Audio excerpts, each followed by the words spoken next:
வணக்கம், நமஸ்காரம், ஸ்தோத்திரம், அன்பான சகோதர சகோதரிகளே. நசரேனா இயேசு கிறிஸ்துவின் இனி நாமத்தில் உங்கள் ஒவ்வொருவரையும் வாழ்த்துகிறோம். இந்த அருமையான நன்னாள், இந்த அருமையான சந்தர்ப்பத்தையும் தருணத்தையும் தந்த நம் ஆண்டவராகிய இயேசு கிறிஸ்துவுக்கும் பிதாவாகிய தேவனுக்கும் பரிசுத்தாவியானவருக்கும் எல்லா துதிகன மகிமையும் மாட்சிமையும் செலுத்திவிட்டு வாருங்கள் கடந்து செல்வோம். ஆதியாகமத்தின் ரகசியங்கள் என்கிற தலைப்பில் ஏறத்தாழ 2 ஆண்டுகளாக நாம் பல காரியங்களை குறித்து நாம் விவரித்து வருகிறோம். வாரத்திற்கு ஒரு அத்தியாயம்தான் எங்களால் பண்ண முடியுது. அதை அதிகரிக்க வேண்டும் என்று சொல்லி பிரயாசப்படுகிறோம். ஆனால் அதற்கான நேரம் கிடைப்பதில்லை. அதற்காக நீங்கள் ஜெபித்துக் கொள்ளுங்க. இந்த நாள் கூட நாம் இந்த அத்தியாயத்துக்குள் கடந்து செல்வதற்கு முன்பே ஒரு சில காரியங்களை குறித்து நான் உங்களிடம் பகிர்ந்து கொள்ள விரும்புகிறேன். விசுவாசம் என்பது இன்றைக்கு மிகப்பெரிய கேள்விக்குறியாய் இருப்பதை நாம் கிறிஸ்துவத்தில் மட்டுமல்ல, இந்த உலகத்தில் எங்க திசையில மூக்களை எல்லாம் பார்த்தாலும் நம்மால தெளிவாக அதை தெரிஞ்சு கொள்ள முடியுது. இன்றைக்கு மனித சமுதாயம் பார்ப்பீர்களானால் விசுவாசம் இல்லாதனால்தான் பல பிரச்சனைகள், அதாவது டிப்ரெஷன், மன உளைச்சல், டிப்ரெஷனோட பின்விளைவுகள் பார்ப்பீர்களானால் பலவிதமான வியாதிகள், தற்கொலை முயற்சிகள், தற்கொலை செய்து தங்கள் உயிரை மாய்த்து கொள்வது, இப்படி என்றெல்லாம் பல காரியங்களை நாம் விவரமாக அலாசி பார்ப்போமானால் அவைகளுக்கு மூல காரணம் ஒன்றே ஒன்றுதான், அவ்விசுவாசம். இரண்டு தரப்பட்ட ஜனங்களை நாம் இந்த சமுதாயத்தில் காணக்கூடும். ஒன்று கிறிஸ்துவர்கள், ஒன்று கிறிஸ்துவர்கள் அல்லாதவர்கள், இல்லைங்களா? கிறிஸ்டியன்ஸ் அண்ட் நான் கிறிஸ்டியன்ஸ். இந்த கிறிஸ்துவர்கள் அல்லாதவர்களை பார்ப்போமானால், பிற மதத்தார்கள், பிற மார்க்கத்தின் சகோதர சகோதரிகளை பார்ப்போமானால் அவர்கள் விசுவாசத்துல நிலையா இருக்கிறார்கள். கிறிஸ்துவர்களை காட்டிலும் விசுவாசத்தில் மிக மிக கவனமாகவும் நிலையாயும் இருக்கக்கூடியவர்கள் தான் அந்த மார்க்கத்தை சேர்ந்தவர்கள். இதை ஏன் அப்படி சொல்றேன்னு கேட்டா, அவங்க பின்பற்றுகிற வழிமுறைகள், வழிபாடுகள், இவைகளெல்லாம் நீங்க பார்ப்பீங்கன்னா அவ்வளோ ஒரு வைராக்கியம், அவ்வளோ ஒரு நம்பிக்கை. காலையில 3 மணிக்கெல்லாம் எந்திரிச்சு வெறுங்காலில் நடந்து அவங்க தேவாலயத்துக்கு போவாங்க. அவங்க அவங்க அவங்க சேக்ரெட் பிளேஸ், அவங்க கோவிலுக்கு போவாங்க. பல காரியங்களை செய்வாங்க. முட்டிலேயே நடந்து போவாங்க. முள்ளு மேல படுத்துக்குவாங்க. அப்புறம் பெரிய ஒரு கம்பி எடுத்து வாயில குத்திக்குவாங்க, நாக்கில் குத்திக்குவாங்க, உடம்புல எல்லாம் குத்திக்குவாங்க. ஏன்னா அவங்களுக்கு விசுவாசம், நான் இங்க இப்படியெல்லாம் எங்க உடலை வருத்தி, இப்படியெல்லாம் எங்க விசுவாசத்தை நாங்க வெளிப்படுத்தணும்னா எங்க தெய்வம் எங்களை கைவிடாது அப்படின்னு. அதே போல அவங்க தெய்வம் அவங்கள கைவிடுறது இல்ல. 30 முக்கோடி தேவர்கள், விழுந்து போன தேவர்கள் ஒவ்வொருத்தனும் ஒவ்வொரு தெய்வமா மாறிட்டான். அதுதான் நம்ம பைபிள் சரித்திரம். நம்ம அதை குறித்து மிகையாய் பேசுவதற்கு எனக்கு பிரியமில்லை. ஏனென்றால் அவர்கள் என்னுடைய சகோதர சகோதரிகள் தான், கர்த்தரால் உண்டாக்கப்பட்ட சிருஷ்டிகள். அவர்களை நேசிக்கிறோம், அவர்களுக்காக ஜெபிக்கிறோம். ஆனா இந்த பக்கம் மறுபக்கம் நம்ம கிறிஸ்துவத்தை பத்தி பேசுவோமே, let us put our house in order அப்படின்னு சொல்லுவாங்க. முதல்ல நம்ம வீட்டை சுத்தம் பண்ணலாம். கிறிஸ்துவர்களை பார்ப்பில்லைன்னா இன்றைக்கு விசுவாசத்துல நாங்களும் செலைச்சவங்க கிடையாது, எங்களுக்கு எல்லாம் தெரியுமாக்கும் அப்படின்னு சொல்ற கூட்டம் இன்னைக்கு ஏராளம் உண்டு. ஒரு பக்கம் மெழுகுபர்த்தி ஏற்றக்கூடிய கூட்டம், இன்னொரு பக்கம் பார்த்தீங்கன்னா தேர் சுற்று பிரகாரத்தில் போகக்கூடிய கூட்டம், இன்னொரு பக்கம் பார்த்தீங்கன்னா மாதாக்கு இந்த மாதிரி பணிவிடைகள் செய்யக்கூடிய கூட்டம், இன்னொரு பக்கம் பெந்தெகோஸ்ட் பார்த்தீங்கன்னா அந்த வேற ரீதியாக அவங்க எக்ஸ்ட்ரீமுக்கு போயிடுவாங்க. எல்லாமே ஆவிக்குரிய இதுதான் அப்படின்னு சொல்லிட்டு. உண்மைதான், ஆவிக்குரிய வாழ்க்கை வாழ்வது தான் பைபிள். புதிய ஏற்பாடுனாலே ஆவிக்குரிய, being led by the spirit. கலாத்தியர் 5:16, 1 பேதுரு 1:16. எனக்கு தெரியும், நான் என்ன பேசி கொண்டிருக்கிறேன்னு எனக்கு தெரியும், ஏதோ உளறிட்டு இல்லை. அதனால இன்னைக்கு பெந்தெகோஸ்ட் என்னன்னா, இன்னைக்கு தசம பாகம் அந்த மாதிரி காரியங்களுக்குள்ள போய் நிறைய இன்னைக்கு ஜனங்களை தவறாக வழி நடத்தக்கூடிய சில போதகர்கள் இருக்கதான் செய்யறாங்க. ஆனா விசுவாசத்தில் நிற்க வேண்டும் என்று சொல்லி போதனை செய்கிறார்களே தவிர எப்படி நிற்பது என்று சொல்லி யாரும் கற்றுக் கொடுப்பதில்லை. யாருன்னு சொல்லல, முக்காவாசி பேர் கற்றுக் கொடுக்கறது இல்லை. அதை குறித்து தான், விசுவாசத்தை குறித்து தான் இப்பொழுது நாங்க வேற ஒரு ஆங்கில சீரியஸ்ல பேசிக்கொண்டு வருகிறோம், தொடர் போதனையில பேசிக்கொண்டு வருகிறோம். இந்த விசுவாசம் என்பதற்கு சில கோல்டன் ரூல்ஸ் அப்படி என்று சொல்லுவார்கள். ஆங்கில பதத்தில் அருமையாக வருகிறது. இங்க பார்ப்போம்னா நியமம் என்று சொல்லலாம். விசுவாசத்திற்கு மூலதனமாய் இருக்கக்கூடிய சில நியமங்கள் உண்டு. அவைகளை மட்டும் சொல்லி சுருக்கமா சொல்லிட்டு நம்ம அத்தியாயத்துக்குள் கடந்து செல்லலாம். இதை சொல்லும்படி பரிசுத்த ஆவியானவர் எனக்கு சொன்னார், உங்களுக்கு நான் சொல்லிவிடுவது என்னுடைய கடமை. முதலாவது, விசுவாசத்துல நிலையாய் நிற்பவர்கள் எல்லா கிறிஸ்துவர்களும் பண்றாங்க. ஆனா வேதத்தின் அடிப்படையில பண்றாங்களா இல்லையா என்று சொல்லி யாரும் ஆராய்ந்து பார்ப்பது கிடையாது.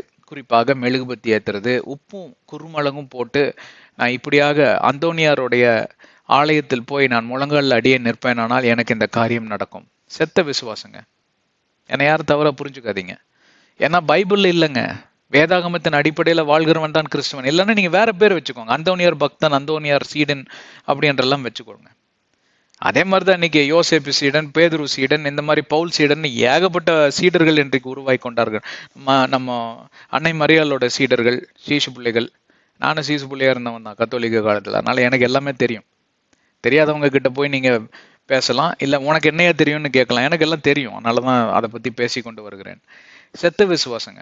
அதே போல என்னை கேட்டுக்கொண்டிருக்கிற பெந்தெகோஸ்து சகோதர சகோதரிகளே, வேத வசனத்தில் அல்லாததை நீங்க இன்னைக்கு டா விடுறவங்க நிறைய பேர் இருக்காங்க. அந்த மாதிரி இது இப்படியாய் நம்ம பண்ணலாம். காலையில 20 முறை, மத்தியானம் 40 முறை, சாயங்காலம்லாம் தூங்கவே கூடாது, உபவாசத்துல இருக்கணும்.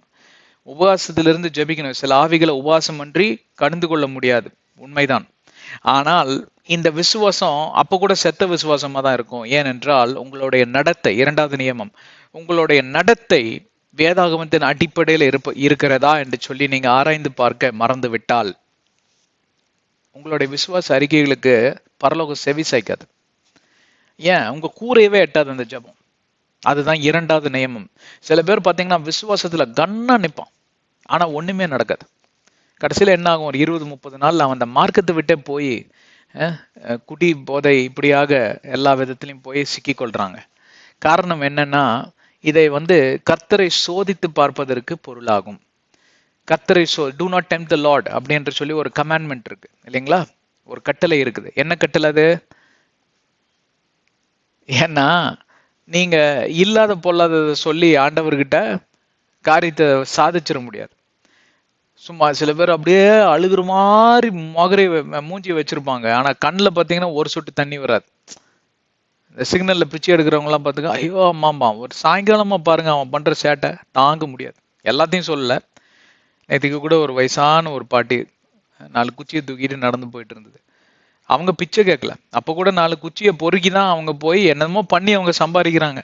எனக்கு மனசு கேட்கல, நின்று கொஞ்ச நேரம் அவங்க கிட்ட பேசிட்டு என்னத்தையோ கொடுத்தேன். விடுங்க, என்ன கொடுத்தேன்னுலாம் சொல்ல மாட்டேன், சரிங்களா? அதுல ஒரு ஆத்ம திருப்தி.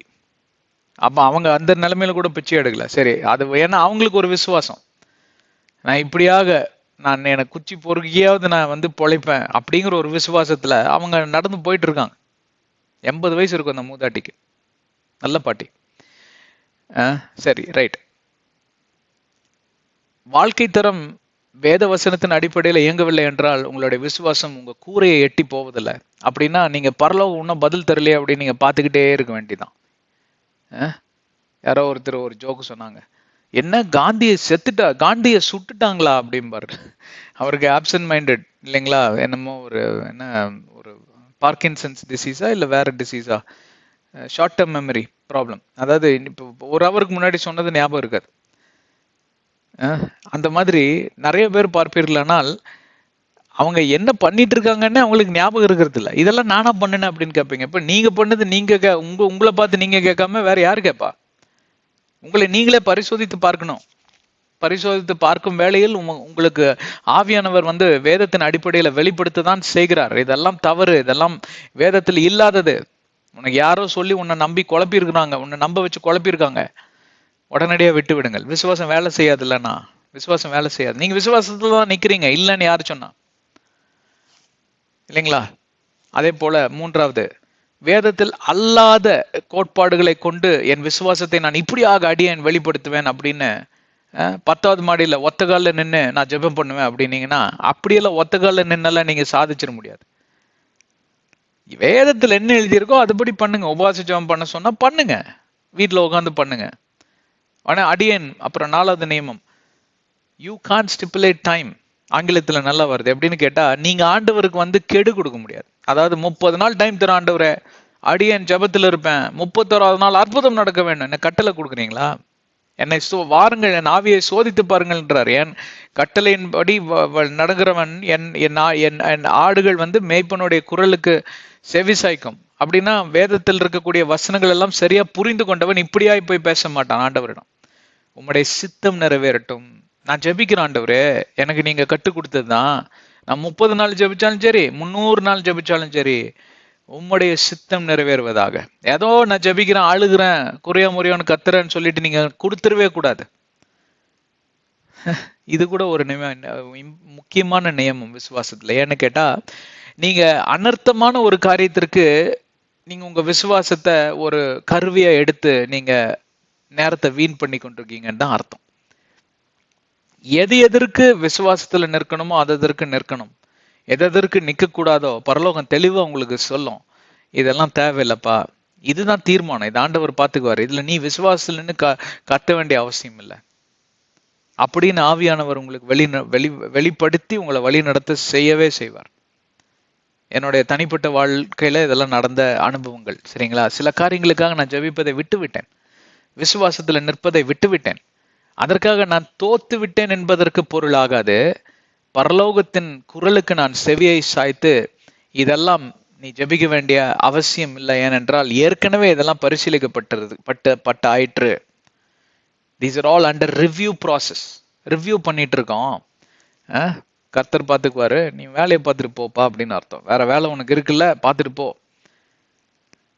10 காரியம் இருக்குன்னா 10க்கும் நீங்க விசுவாசம் இல்லைன்னு அடியனுக்கு கூடும் ஜெபிக்க வேண்டிய அவசியம் இல்லை. ஆனா சில காரியங்கள், பிசாசின் போராட்டங்கள், நடுவான சேன மண்டலத்திலிருந்து வரக்கூடிய ஆயுதங்கள், உங்க பிள்ளையோட எதிர்காலம், விசுவாசத்துல நீங்க நின்று ஜெபிக்க வேண்டும். ஒவ்வொரு நாளும் பிள்ளை தூங்கின பிறகு தலை மேல கைய வச்சு நல்லா ஜெபிங்க, விசுவாசத்துல ஜெபிங்க. அது வேற, அதெல்லாம் தொடர்ச்சியா நடக்கணும். அதுக்கு நீ குழந்தை டாக்டர் தான் ஆகணும்னு சொல்லிட்டு அவனை போட்டு நீங்க ப்ரெஷர் பண்றதுல அவன் ஓடியே போயிடுவான், கம்பவுண்டர் கூட ஆக மாட்டான். அப்படி அது தவறு. விசுவாசத்துல ஆண்டவரே உங்களுடைய சித்தம் எதுவோ, இந்த குழந்தைக்கு நல்ல படிப்பு கொடுங்க, நல்ல மெமரி பவரை கொடுங்க, நல்ல வாய்ப்புகளை கொடுங்க, இவன் டேலண்ட்டுக்கு எது ஏதுவான காரியமோ அதை அவனுக்கு சரியா காமிச்சு கொடுங்க, என்னையும் வழி நடத்துங்க அப்படின்னு நீங்க ஜெபிக்கிறீங்க பாருங்க. இன்ஜினியரா, டாக்டரா, லாயரா என்னன்னு கர்த்தர் டிசைட் பண்ணுவார். ஆனா எது உங்களுக்கு அது உங்க மூலதனமா இருந்ததுன்னா உங்களுடைய விசுவாச அறிக்கை, ஜெபத்தின் ரீதியில, ஜெபத்தின் ரூபத்துல வரக்கூடிய விசுவாச அறிக்கை. இவ்வளவுதாங்க. இதை குறித்து பேசும்படி எனக்கு இன்னைக்கு ஆண்டவர், ஏன்னா நாங்க ஆங்கிலத்துல ஏறத்தாழ 12 மணி நேரம் விசுவாசத்தை குறித்து பேசிக்கொண்டு வருகிறேன். அதை ரத்தன சுருக்கமாக இங்க சொல்லணும். தமிழ்ல கேட்கறவங்க எல்லாம் இதை புரிஞ்சுக்கணும். உங்களுக்கு தமிழ் புரியும்னா, ஆங்கிலம் புரியும்னா நீங்க அங்க போய் கேட்கலாம். சரிங்களா? ரைட்.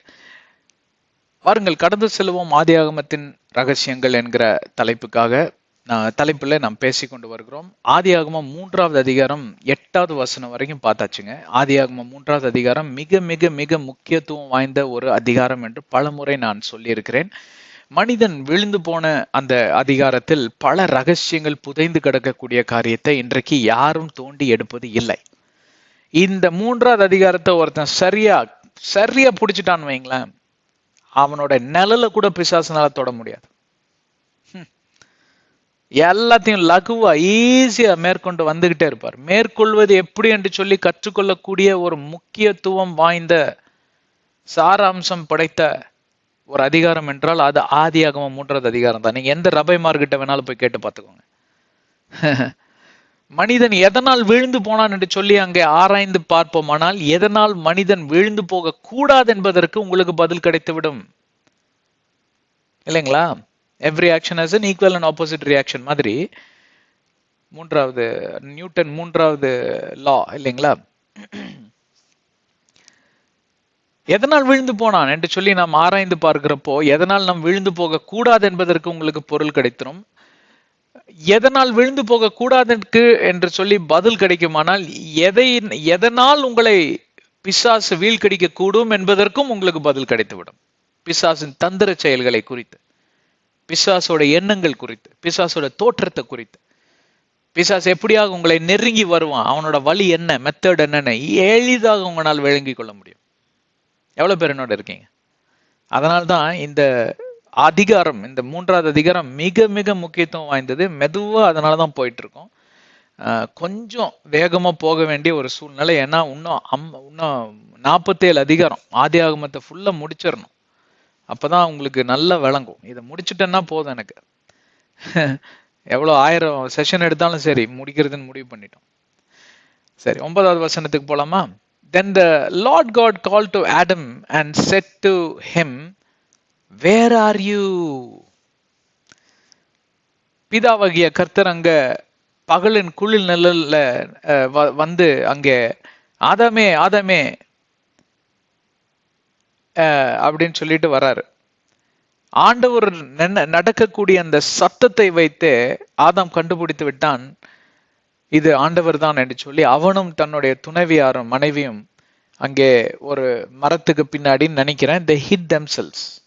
போய் அங்க மரத்துக்குள்ளேயா இல்ல ஒரு குகைக்குள்ள போய் உக்காந்துக்கிட்டாங்களான்னு தெரியல, அவங்கள மறைச்சிட்டாங்க. From the presence of the Lord God among the trees of the gardens. மரத்தோட கிளையில போய் அங்க உட்காந்துக்கிட்டாங்களா என்னன்னு தெரியல. கர்த்தருடைய பார்வையிலிருந்து ஏதாவது மறைக்க முடியுமா? எல்லாம் வெளிரங்கமா இருக்கக்கூடியதுதான் கர்த்தருடைய பார்வை. எதுவுமே அவருடைய பார்வையிலிருந்து மறைக்க முடியாது. அதனாலதான் ரகசிய பாவத்தில் நீங்கள் ஈடுபட்டு கொண்டிருப்பீர்களானால் இன்றைய நாளில் அதை விட்டு விடுங்கள். நீங்க கூரை கடியில பண்ணாலும் சரி, நீங்க கட்டில் கடியில பண்ணாலும் சரி, எங்க என்ன பண்ணாலும் சரி, ஆண்டவர் உங்களை கண்டுபிடிச்சிருவார். ஆண்டவருடைய பார்வையிலிருந்து ஒருவனும் தப்ப முடியாது. அப்ப அதுக்கு பேர் என்ன? துணிகரமான பாவம். ஆண்டவர் பார்க்கிறார் என்று அறிந்தும் தெரிந்தும் இல்ல நான் இதை பண்ணதான் செய்வேன், இதை நான் பார்க்க தான் செய்வேன், இவங்க கூட பேசதான் செய்வேன், சும்மா பிரதர் சும்மா பேசிட்டு இருந்தோம், சும்மா என்ன பக்கத்து வீட்டுக்காரனோட ஒய்ஃப் கூட பெண்டாட்டியோட உங்களுக்கு என்ன பேச்சு, அதுலதான் எல்லா கர்மமும் தொடங்கும் இல்லைங்களா? வாட்ஸ்அப்ல இருந்து ஆரம்பிச்சு எல்லா இதுவும் தொடங்கி எல்லாம் முடிஞ்சு போயிடும். இதெல்லாம் வேண்டாத வேலை. அதனால எதையுமே ஆண்டவருடைய கண்கள் இருந்து மறைக்க முடியாது. முதலாவது காரியம், ஒளிவும் மறைவுமா எல்லாமே இருக்குது, வெட்ட வெளிச்சமா இருக்கு ஆண்டவருடைய பார்வையில். அதனாலதான் பைபிள் சொல்லுது, அப்போஸ்தலர் 2வது அதிகாரம் 37வது வசனத்துல, வாயை திறந்து open your mouth and confuse. ரோமர் 10:17 10:9 நினைக்கிறேன், ஏதோ ஒன்னுலயும் இருக்கு. Open your mouth and confuse to the Lord. பாவத்தை அறிக்கை செய்கிறவன் கிருபை பெற்றுக்கொள்வான் என்று நீதிமொழிகள் 28வது அதிகாரம் 13வது வசனம் சொல்லுகிறது அல்லவா?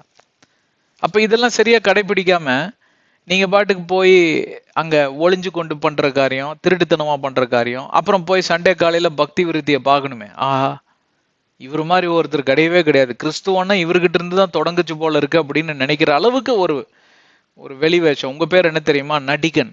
இன்னும் ஆங்கிலத்துல நல்லா பலமா வருது, ஹிப்போக்ரைட் மாதிரி. வெளி வேஷம் போடுறவனே அப்படின்னு அர்த்தம். இன்னும் கேவலமா திட்டக்கூடியதுதான் ஹிப்போக்ரஸிம்பாங்க. நீங்க தான் அந்த ஹிப்போக்ரைட். ஒரு காலத்திலயும் கனவுல கூட நினைச்சு பார்த்துறாதீங்க பரலோகத்துக்கு போவீங்க. இந்த நடிக்கிற பிசினஸ் முதல்ல விட்டுட்டு, முதல்ல வெட்ட வெளிச்சமா ஆண்டவர்கிட்ட போய் சொல்லுங்க. ஒப்புரவாக வேண்டிய மனிதர்கள் கிட்ட போய் ஒப்புரவாங்க. மன்னிப்பு கேட்க வேண்டியவர்கிட்ட கேளுங்க. நீங்க மன்னிக்க வேண்டியவங்களை மன்னிச்சிருங்க. நீங்க பெரிய நீதிமான் கிடையாது. எல்லாருமே கர்த்தருடைய கண்களில் பாவிகளே, அவ்வளவுதான். சரி, Then the Lord God, அதுக்கப்புறம் நடந்ததுதான் இப்போ 9வது வசனம் படிச்சேன். ஆண்டவராகிய கர்த்தர் ஆதாமை கூப்பிடுகிறார். கால் டு ஆடம், ஆதாமே வேர் ஆர் யூ, நீ எங்கே இருக்கிறாய்? என் ஆண்டவருக்கு தெரியாதா எங்க இருக்கிறாருன்னு? இந்த மரத்துக்கடியில் இந்த கிளையில ஒழிஞ்சிட்டு இருக்கிறான், தன் மனைவியோட தப்பு செஞ்சுட்டு திருட்டு மொழி முழிச்சிட்டு இருக்கிறான், என்னமோ பண்ணியிருக்கான். என்ன பண்ணுனான்னு கூட ஆண்டவருக்கு தெரியும். கர்த்தர் எப்படின்னு கேட்டா, இருதயத்தில் இருக்கக்கூடிய நினைவுகளை கூட அவர் செவி கேட்குமாமா, அவருடைய செவி கேட்டுமா. அவர் அண்டசராசனை படைத்து ஒருவராய் என்று ஆளுகை செய்கிற மேதை அவர். அவர்கிட்ட இருந்து நீங்க என்னது? அவர் ஒளியாய் இருக்கிறார், அவர் ஆவியாக இருக்கிறார், அவர் நமக்குள் வாசம் செய்கிறார். அவருடைய கண்களுக்கு மறைவிடம் என்று சொல்லி ஒன்றுமே கிடையாது. நரகத்துக்கு போன பாதாளத்துக்கு போனாலும் அங்கே இருக்கிறீர், பரலோகத்துக்கு சென்றாலும் அங்கே இருக்கிறீர், எங்கே சென்றாலும் கர்த்தாவே இருக்கிறீர், உங்ககிட்ட இருந்து எங்க நான் தப்பிக்க முடியுங்கிறார் சங்கீதக்காரர். இப்படிப்பட்ட தேவன் வேடிக்கை இல்லைங்களா இப்படி கேட்கறது? எங்க பாருங்க அப்படின்னு தெரியாம சின்ன குழந்தைங்க கூட எல்லாம் விளையாடுவோம்ல, எங்க காணோம், எங்க குட்டிய காணோம் அப்படின்னு அது அப்படியே ஒளிஞ்சுக்கிட்டு இருக்கும், போகும், அது விளையாடுவோம் இல்லைங்களா? அப்ப போய் அது பிடிக்கிற மாதிரி போய் அப்படி பயமுறுத்துறப்போ அதை ஒரு கத்துக்கத்தோம். அதுல நமக்கு மிக சந்தோஷமா இருக்கும் இல்லைங்களா? எல்லா குழந்தைங்க கூடயும் விளையாடக்கூடிய ஒரு சாதாரண விளையாட்டு. அந்த மாதிரி இது ஒன்றும் குழந்தைய கொஞ்சறதுக்கோ குஷிப்படுத்துறதுக்கோ விளையாடுற விளையாட்டுல மிக மிக சீரியஸான விளையாட்டு. எங்கப்பா இருக்கிற அப்படிங்கிறாரு. அவர் தோரணே எப்படி இருந்திருக்கும்னு யோசிச்சு பாருங்க. கோபமா பேசியிருக்கவும் மாட்டாரு, ரொம்ப கொஞ்சலா பேசியிருக்கவும் மாட்டாரு. ஒரு நடுநிலையான ஒரு துணியா இருந்திருக்க கூடும் என்று சொல்லி என்னுடைய இமேஜினேஷன், என்னுடைய ஒரு யூகம். எங்கப்பா இருக்க அப்படின்னு கேட்டிருப்பார். ஆதாம் எங்கப்பா இருக்க அப்படின்னு. என் கர்த்தருக்கு தெரியாதா? இந்த கேள்விக்கு உங்களால என்ன பதில் சொல்ல முடியும்? எல்லாத்தையும் தெரிஞ்ச தேவன் தெரியாதது போல இருப்பதுதான் வேத வசனம். எனக்கு சரியா எங்க இருக்குன்னு பைபிள்ல பாயிண்ட் பண்ணி சொல்ல முடியல. ஆனா வேத வசனத்துல உண்மையாலுமே எழுதியிருக்கு. என்ன எழுதியிருக்கு தெரியுங்களா? இதுதான் அந்த ஆவிக்குரிய ரகசியம். அந்த குறிக்கப்பட்ட நாள் வரையிலும் கண்டும் காணாததை போல இருப்பாராம் ஆண்டவர். ஏன்? இன்னைக்கு திருந்திருவான் என் மகன், நாளைக்கு திருந்திருவான் என் மகா, இன்னொரு சந்தர்ப்பம் கொடுக்கலாமே, இன்னும் கொஞ்சம் பொறுமையா இருக்கலாமே, இன்னும் கொஞ்சம் நீடிய பொறுமையா இருக்கலாமே. டாலரன்ஸ் அண்ட் பேஷன்ஸ், 2 பதங்கள் வருகிறது ஆங்கிலத்துல. டாலரன்ஸ் அண்ட் பேஷன்ஸ், நீடிய பொறுமை. இன்னும் கொஞ்சம் சாந்தமா இருக்கலாமே, கொஞ்சம் பொறுமையா இருக்கலாமே அப்படின்னு. இதுல பத்தாவது நம்ம இயேசு கிறிஸ்து வேற பரிகாரியான கிறிஸ்து, பரிந்து பேசிக்கொண்டே இருக்கிறார். என்னதான் இருந்தாலும் இவங்க என்னை கடவுளை ஏத்துக்கிட்டாங்க, அவங்க என்ன வணங்குறாங்க, அவங்க தவறி இருக்கலாம், ஆனாலும் ஆண்டவரே நான் பட்ட பாடுகளை நீங்க நினைச்சு பார்க்கணும் தகப்பனே, இன்னொரு சந்தர்ப்பம் கொடுங்க, இன்னும் 1 வருஷம் கொடுங்க, இன்னொரு 2 மாசம் கொடுங்க, இன்னொரு 10 வருஷம் கொடுங்க, அப்படி ஏதோ ஒண்ணு கேட்டுக்கிட்டே இருப்பாரு. இது பத்தாதுன்னு ரோமர் 8வது அதிகாரம் 26வது வசனத்துல வாக்கு கடங்காத பெருமூச்சுகளோட கண்ணீரோட அலறல் சத்தத்தோடு கூட ஆவியானவர் வேற கதறி ஜபிச்சுட்டு இருக்காராம் நமக்குள்ள இருந்து. இத்தனை கேட்டுட்டு ஆண்டவர் இன்னைக்கே நான் கதை முடிக்க போறேன் அப்படின்னு செய்வாரா? இதெல்லாத்த காட்டிலும் ஆண்டவர் யாரு? மா கிருபை, எவர்லாஸ்டிங் மர்சிஸ். அதாவது எண்ண முடியாத ஒரு கிருபைங்க, அளக்க முடியாத ஒரு கிருபை. அவ்வளவு அன்பும் தயவும் நீடிய சாந்தமும் பொறுமை இரக்கம் கிருபையும் படைத்தவர் தான் கர்த்தர்னு எல்லாத்துக்குமே தெரியும். சங்கீதம் 145 8வது 9வது வசனத்தையும், ஐசியா 54 10 11 வசனத்தையும், சங்கீதம் 107வது அதிகாரம் 11வது வசனத்தையும், சங்கீதம் 147 11வது வசனத்தையும் படித்து பார்ப்பீர்கள். ஆனால் ஓரளவுக்கு உங்களுக்கு ஐடியா கிடைக்கும் நான் என்னத்தை பேசிட்டு இருக்கேன். அப்போ இப்படிப்பட்ட தேவன் அங்கே எங்கே இருக்கிறாய் என்று சொல்லி கேட்கக்கூடிய காரணம் தான் என்ன? அதை குறித்து தான் பேசிக்கொண்டிருக்கிறோம். இப்போ நான் எதுக்காக அந்த உதாரணத்தை தந்தேன்னா, கர்த்தருடைய கண்களுக்கு ஒன்றும் மறைக்கப்பட முடியாது. ஆயினும் அந்த இடத்துல கர்த்தர் பொறுமை கையால என்றைக்கும் அவர் மறந்து போவதே கிடையாது. இது ரெண்டும் கலந்து வர்றதுதான் ஒரு சந்தர்ப்பம் கொடுப்பது. Where are you? அதாவது கண்டும் காணாமல் இருப்பதை குறித்து தான் இன்றைக்கு பேசிக்கொண்டு வருகிறோம். இந்த பதத்திற்கு வேற அர்த்தம். அதாவது ஆதாமை அவர் கையாண்ட விதம் வேற அர்த்தம். ஆனால் அதோடு கூட சேர்ந்து நாம் ஆவிக்குரிய ரகசியத்தை, நாம் ஆவிக்குரிய அர்த்தத்தை பார்க்க வேண்டும் என்றால் இந்த பதம் தான் சரியான பதம். எப்படின்னு கேட்டா, அந்த நாள், குறிக்கப்பட்ட நாள் வர்ற வரைக்கும் அவர் கண்டும் காணாதவரை போர் இருப்பாராம். அது எந்த நாள்? எந்த நாள்? மரணத்தினாலா? நீங்க செத்து போயிருவீங்களா அந்த நாளா? இல்ல நீங்க எல்லாருமே சடலமா இருந்து அது உயிர் தெளிந்து போகக்கூடிய நாளா? இயேசு கிறிஸ்து நடுவானில தோன்றுகிறப்போ? இல்ல மறுரூபம் அடையக்கூடிய நாளா? இல்ல வெள்ள சிங்காசன நியாய தீர்ப்பு நாளா? எந்த நாளுங்க? எந்த நாள் தெரியுங்களா?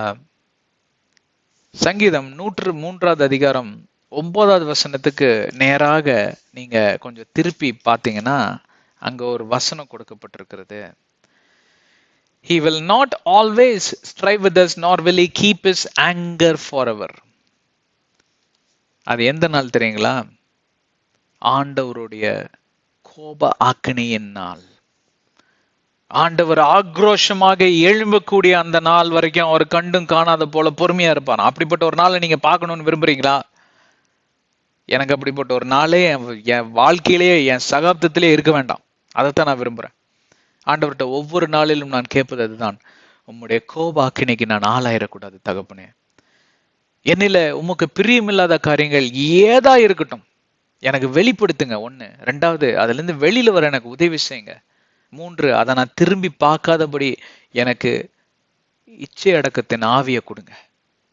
தெளிந்த புத்தியும் தெய்வீக ஞானத்தை கொடுங்க. நாட்களை எண்ணக்கூடிய அறிவை கொடுங்க. மோசே பக்தன் எழுதியிருக்காரு இல்லையா, சங்கீதம் 90வது அதிகாரத்துல. இதுதான் ஒரு கிறிஸ்துவனோட ஜெபமா இருக்க வேண்டும். அந்த கோப ஆக்கினையின் நாளில் அவர் என்ன பண்ணுவார் தெரியுமா? உங்களை நியாய தீர்க்கக்கூடிய நாள், நியாய தீர்ப்பு நாள், அதுக்கெல்லாம் அதுல இருந்து எவனும் தப்பிக்க முடியாது. ஆனா என்ன பண்ணுவார்னா, அந்த கோபாக்கினையின் நாள்ல உங்களை விட்டு விலகி போயிடுவார். அதுக்கு மேல இந்த அசுசியான காரியத்தை அவர்னால சகிக்க முடியாது. இந்த அசுத்தமான காரியத்தை அவர்னால பார்த்து கொள்ள முடியாது. எனக்கு இது வேண்டாம். அதற்கு கர்த்தர் உங்களை வெறுத்துட்டார் என்பதற்கு பொருள் அல்ல. இந்த ஊதாரி மகன் என்கிற அந்த ஓமையில பார்க்கலாம். தகப்பனை விட்டு நான் என் சொத்தை பிரிச்சு கொடுங்க, நான் போறேன்னு தகப்பன் போயிட்டு வான்னு சொல்லிடுவார். அதுக்காக அவனை வெறுத்துட்டாருன்னு அர்த்தமா? இல்லவே இல்லை. ஒவ்வொரு நாளும் தன் மேஜையில் அமர்ந்து அந்த ஜன்னலையே பார்த்து கொண்டிருப்பாராம். என்னைக்காவது ஒரு நாள் என் மகன் வருவான், திரும்பி அவனை நான் திருப்பி ஏத்துக்கணும், என்னோட இறக்கத்தை தேடி வருவான், என்னை புரிஞ்சு கொள்வான், என் அன்பு அவன் நாடி தேடி வருவான் அப்படின்னு அவர் விசுவாசத்தோட பார்த்து கொண்டிருக்கிறாராம். அதே போல அவருடைய விசுவாசத்தின் அடிப்படையில அவர் விசுவாசத்துக்கு ஏதுவாக அவன் வந்துட்டான். அவர் ஓடி போய் கட்டி பிடித்து முத்தம் குத்து என்னென்னலாம் பண்றாருன்னு சொல்லி அங்க பார்க்கலாம் நீங்க. அதே போலதான் தகப்பன் உங்களை விட்டு விலகிட்டாருன்னா உங்களை வெறுத்து ஒதுக்கி நீங்க எப்ப நாசமா போவீங்கன்னு அங்க பார்த்து கொண்டிருக்கக்கூடிய குணாதிசயம் படைத்தவர் அல்ல. மாறாக he is saddened and grieved. அவர் மிக மிக துக்கம் இருதயப்படுத்தவராக. அந்த மகன் திரும்பி வர வரைக்கும் நீங்க நினைக்கிறீங்களா அவர் நிம்மதியா சாப்பிட்டு இருப்பாருன்னு, நிம்மதியா தூங்கி இருப்பாருன்னு? கிடையவே கிடையாது. என் மகன் எங்க இருக்கானோ, என்ன பண்ணிட்டு இருக்கானோ, எங்க படுத்து தூங்கிட்டு இருக்கானோ, சாப்பிட்டானா இல்லையா, பசி தாங்க மாட்டானே, குளிச்சானா இல்லையா, அவனுக்கு தங்குறதுக்கு இடம் கிடைச்சதா, அவன் கூட இருக்கிறவங்க எல்லாம் அவனை என்ன பண்ணினாங்க, இப்படியே அந்த அந்த சிந்தனையாகவே இருக்கிறார். ஆனால் அவருக்கு விசுவாசம் இருக்கு, ஒரு நாள் என்ன புரிஞ்சுக்கிட்டவன் திரும்பி வருவான். அதுதான் பரிகாரியின் ஜெபத்தின் விசுவாசம். பரிகாரியின் இயேசு கிறிஸ்து இருக்கிறார், பரிகாரியாக இயேசு கிறிஸ்து இருக்கிறார் பாத்தீங்களா?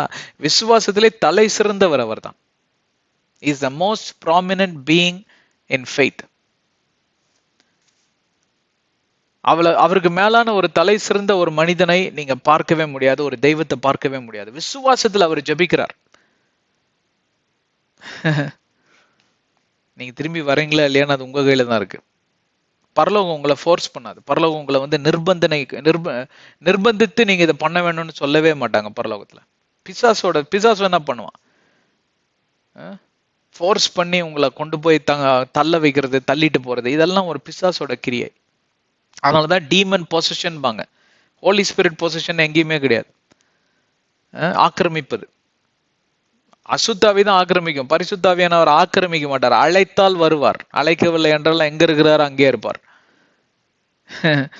யாரிடமிருந்து வந்தாரோ அவரோடைய கூட சார்ந்திருப்பார். காட் த ஸ்பிரிட் என்று சொல்வார்கள். தேவனே ஆவியாக இருக்கிறார் என்று சொல்லி ஒரு பதம்.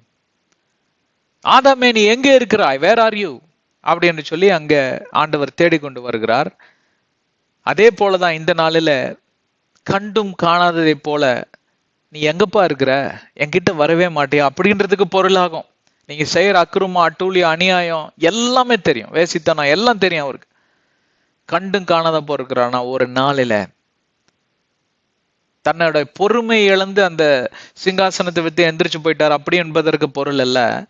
என்னை காட்டிலும் என் மகனுக்கு பிசாசு தான் ரொம்ப பிடிச்சிருக்கு, சரி அவன் அங்கேயாவது நிம்மதியா இருக்கட்டும், நம்மையே அவனுக்கு இடையூறுல இருந்து அவன் நிம்மதியை கெடுக்கணும்னு ஆண்டவர் உங்களை விட்டு விலகி போயிடுவார். விலகி போனப்பட உங்களோட வாழ்க்கையில முழுக்க முழுக்க யார் இருப்பா? பிசாசோட கிரியை தான் இருக்கும். பிசாசோட கிரியைக்குள் ஒருத்தன் மூழ்கி போயிட்டானா அவன் மீண்டு வர்றது எவ்வளவு கடினம்னு ஒரு ஓமையில இயேசு கிறிஸ்து சொல்லியிருப்பாரு. ஒருவன் இப்படிதான் ரட்சிக்கப்பட்டு எல்லாவற்றையும் விட்டு விட்டு நல்லா இருந்தானா, ஆனா பிசாசு ஜன்னல் வழியை எட்டி பாக்குறப்போ என்ன எல்லாமே சூப்பரா இருக்குன்னு சொல்லிட்டு அவனை விட 7 ரவுடி பிசாசுகளை கூட்டு வந்தானா.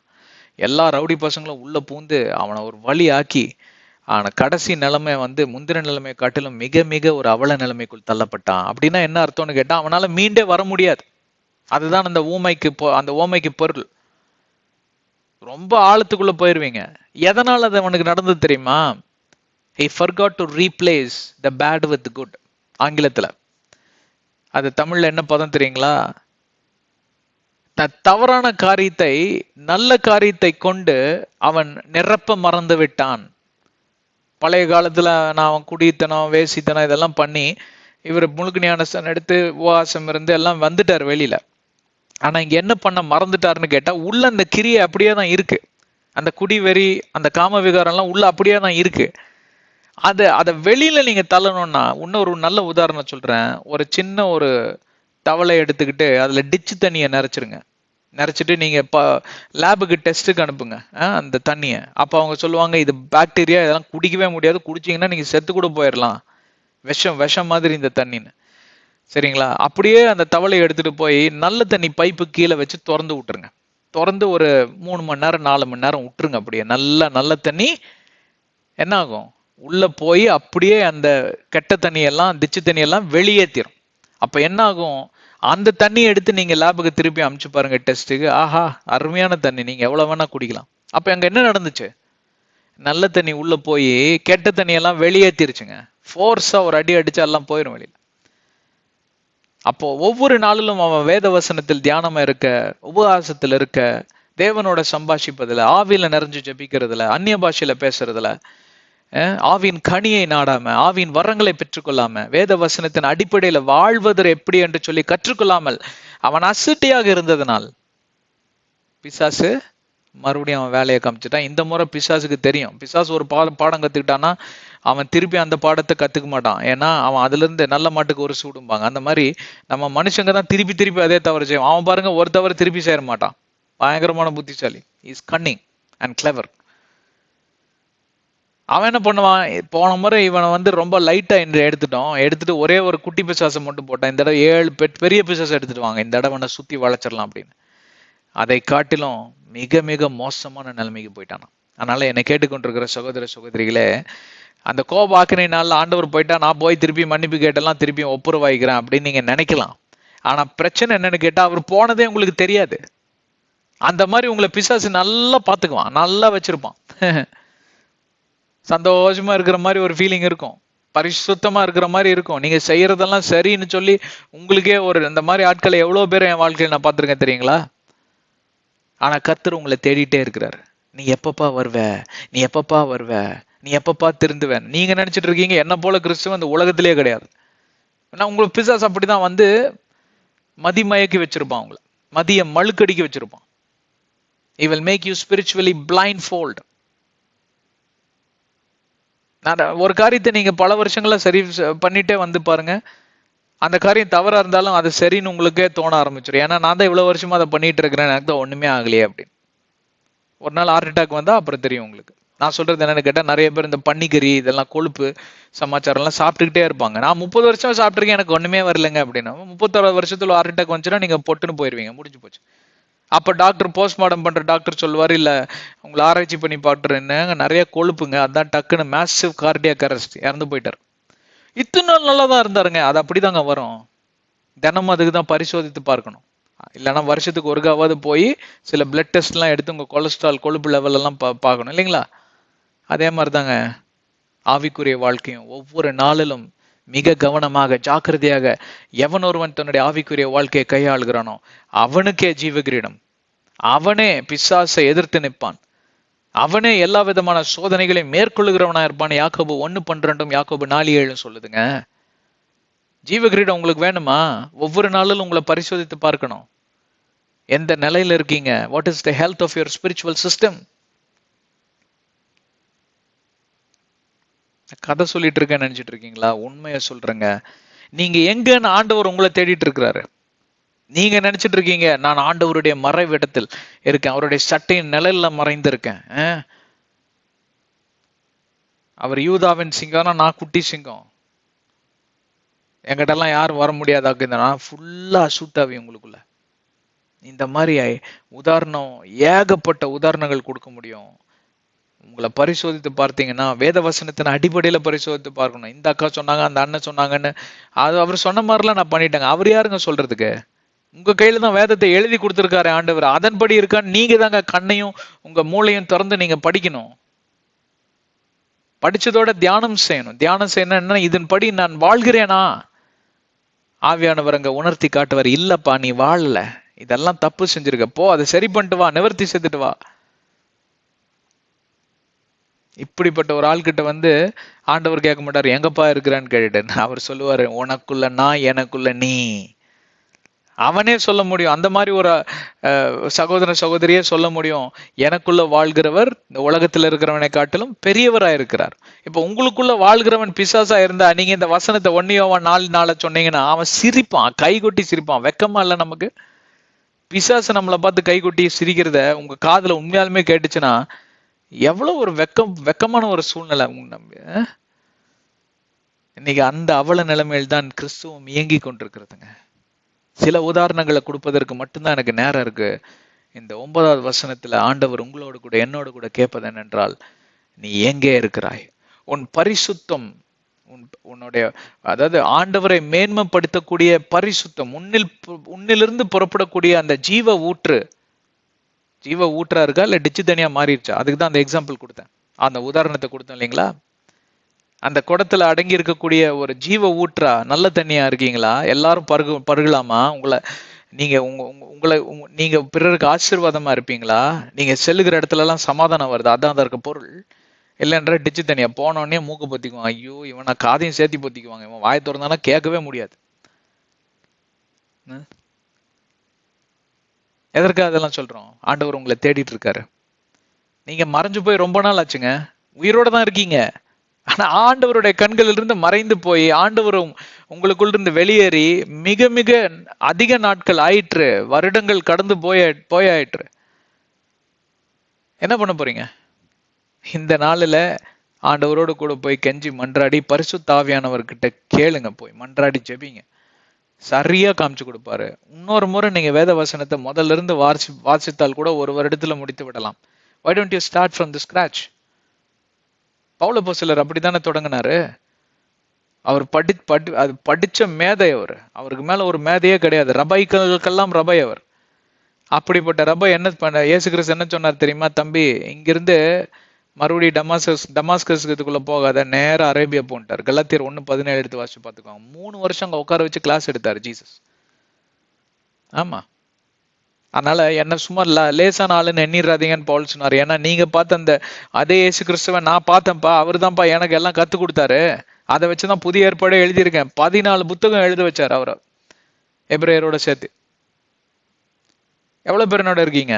இல்ல எனக்கு எல்லாமே தெரியும், என் மண்டைக்குள்ள எல்லாம் அவ்வளவு நாலேஜ் இருக்கு, நான் லேஸ்பட்டால என்ன இயேசு கிறிஸ்து பேசுறீங்க அப்படின்னு சிரிச்சிருந்தாருன்னா அவ்வளவுதான், உனக்கு கொடுத்த கடைசி சந்தர்ப்பமும் முடிஞ்சு போச்சு. ஆனா மிக மிக புத்திசாலி அங்க செயல்பட்டவர் பவுல் அப்போஸ்தலர். அவர் சொன்னாரு, ஆண்டவரே ஒரு தடவை இல்ல 1000 தடவை என்னால திரும்பி படிக்கிறேன், எது சரியாத எனக்கு சொல்லி கொடுங்க. I will unlearn and I will learn again. படித்தது எல்லாம் விருதா, குப்பை என்று எண்ணுகிறேன், என்னுடைய நாலேஜ், என்னுடைய கடந்த நாட்களை எல்லாம் குப்பை என்று எண்ணுகிறேன் அப்படின்னு சொன்னார் இல்லையா? அப்படின்னு சொல்லிட்டு வந்து நேரம் உட்காந்து எல்லாம் ஃபர்ஸ்ட்ல இருந்து நோட்ஸ் எடுக்க ஆரம்பிச்சாரு. அப்புறம் அவர் எழுதுற நிருபத்தை எல்லாம் பார்த்துட்டு பேதுரு, ஐயோ இதெல்லாம் நம்மளால படிக்க முடியாது சாமி, புரியலன்னா எவனுக்கும் போதிக்கவே கூடாது, போய் பவுல் அப்போஸ்தலர் கிட்ட போய் விளக்கம் கேட்டுட்டு அப்புறம் வந்து போதிக்கணும்னு ஒரு கட்டளையே கொடுத்துட்டாருங்க.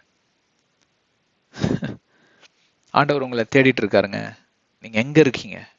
இந்த நாளில உங்களை கர்த்தர் வழி நடத்தட்டும். ஆமென். சிரத்தை தாழ்த்தி கண்களை மூடி நாம் ஜெபிப்போம். அன்பின் தேவனே, இந்த அருமையான நன்னாளுக்காய் நன்றி. இந்த கிருபை நாளில எங்களுக்கு நீர் கற்றுக் கொடுத்த இந்த அருமையான வேத வசனத்துக்காய் நன்றி ஆண்டவரே.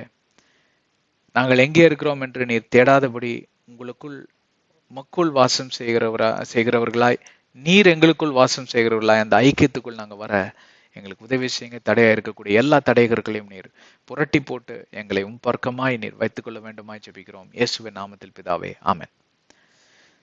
எங்க சேனலுக்கு சப்ஸ்கிரைப் செய்யுங்க. எல்லா வீடியோஸையும் தயவு செஞ்சு பாருங்க, உங்க நல்லதுக்காக தான் சொல்றோம். எங்களுக்கு நீங்க எந்த பண ஆஃபரிங் எல்லாம் நாங்க கேட்கலங்க, ஒரே ஆஃபரிங் தான், ப்ரேயர் ஆஃபரிங். எங்களுக்காக ஜெபிச்சு கொள்ளுங்க, எல்லாத்துக்கும் ஜெபிச்சு கொள்ளுங்க, உலகத்துக்காக ஜெபிச்சு கொள்ளுங்க. எபேசியர் 6:18, கொலோசியர் 4:3 எல்லாம் இதை குறித்து தான் பேசுகிறது. அப்புறம் உங்களுக்கு ஜெப தேவைகள் இருந்தால் யாரிடமும் கடந்து செல்ல வேண்டாம், தேவனிடம் கடந்து செல்லுங்கள். இயேசுவின் நாமத்தில் மன்றாடுகிற எந்த ஜெபமா இருந்தாலும் அவர் விசாரித்து அவர் கண்டிப்பாக உத்தரவுடன் வருவான். பைபிள் எழுதியிருக்கு, உத்தரவுடன் வந்து உங்களை சந்திப்பார். ஆண்டவர் உங்களை ஆசீர்வதிக்கட்டும். தொடர்ந்து நாம் எங்களோடு இணைந்திருங்க. நாங்க அடுத்த அத்தியாயத்துல வந்து நாம் 10வது வசனத்துக்குள் கடந்து செல்வோம். ஆமென்.